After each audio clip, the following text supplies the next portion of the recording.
Okay, we're carrying on with tkinter. We're going to look at the next part, which is really taking the form that we've created. If I just run this, so we've got our labels, username, password, we've got our entry boxes, and we've got our button to submit the data once it's been inputted. And obviously we need to do something with that data now. So obviously if you've got a username and password, you need to check that the username and password are correct, and that's kind of like our focus at the minute, is doing that task. What you've got in your OneNote is this DAC file, which is basically just storing the username and the password separated by a space on the same line there. So we need to check to make sure that they can, we can see this information and check the information that is submitted by the user to see if it is correct. So we're carrying on. You've got your Python file from the last lesson, which you should have with the form. We're going to start adding some more information into this. So as you can see up here, I've changed this to 1.2 login read. So do a file save as from your last one, so you don't over kind of like edit or affect the other file that you've created. Okay, so what we're going to do is create another function. So you can see we've got our function here, our login screen function. We're going to create another function within this one here. Okay, so what you've got is a function which is going to then sort of like pull the information out from that file, and this is going to be called def login. Okay, lowercase, brackets, colon. And then we'll just put an annotation next to it. This function is going to get and check the username and password. Now you could put the function outside of this one here, but I'm basing much of what we're doing here upon the EDUQAS sample assessment stuff that they've given us. So we're going to try and stick closely to what they've done in their sample assessment work. So what we need to do is get the information from the form and then store it. So what I'm going to do, I'm going to create a variable called username check, again, camel casing, which is going to be equal to username, username dot get. And then you've got your brackets.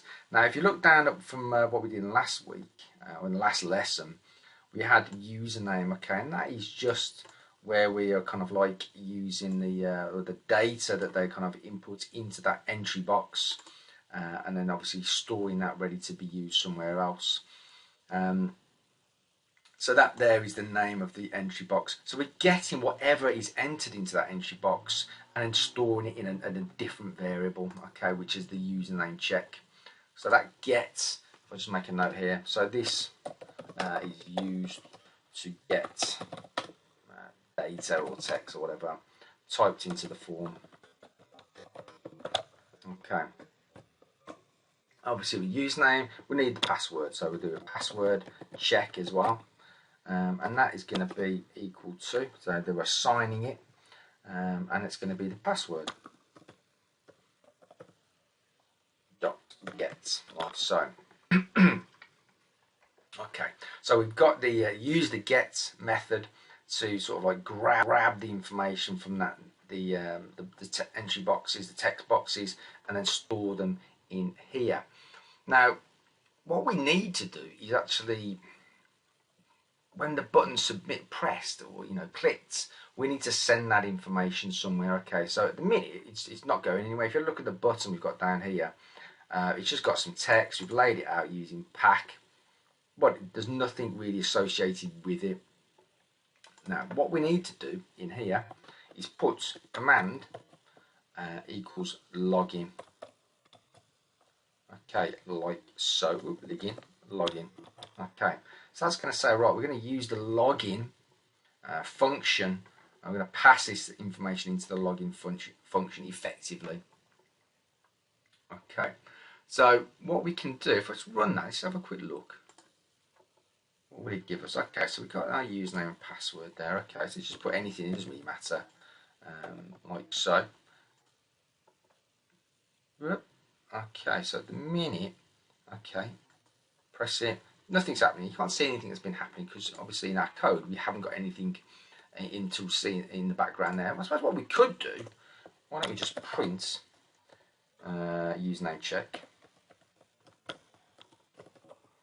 like so. Just print the variable, what's in, assigns the variable, and password check, like so. Okay, so let's get our form up again. Let's put in, I don't know, just an duds. And password is hello. Like so. There we go. Okay. Now, if you have a look down here in the shell, you should see we've got duds and hello. So that information has successfully been passed from the entry box and is now stored in the username check and the password check variables. Okay. Now what we need to do is get, I'm going to get rid of these print statements, I don't want them in the way at the minute. We need to then get the information from the DAT file. Okay, so we need to then check that. So what I'm going to do is open the file and start reading the information from it. So I'm going to use my password file. I'm going to call it password file. And then if you remember from our file handling, I'm going to open. What file is it I'm opening up? It's the login. So make sure these are stored in the same folder structure. .dat. And then as I'm reading the information, we need to set it to read mode, like so. So just put an annotation next to it. Read the contents of the login file. Okay, so we're opening, we're making our connection to this file, and we're just obviously using the password file to store, you know, what we the information from that. Okay, now I'm going to create another variable. I'm going to call file information, like so, and equals password file. So what I'm referring to in the password file, and then if you remember, we've got these different methods that we can use, and one of those is called read line. Okay, so this just returns one line from the file. Okay, from the file, like so.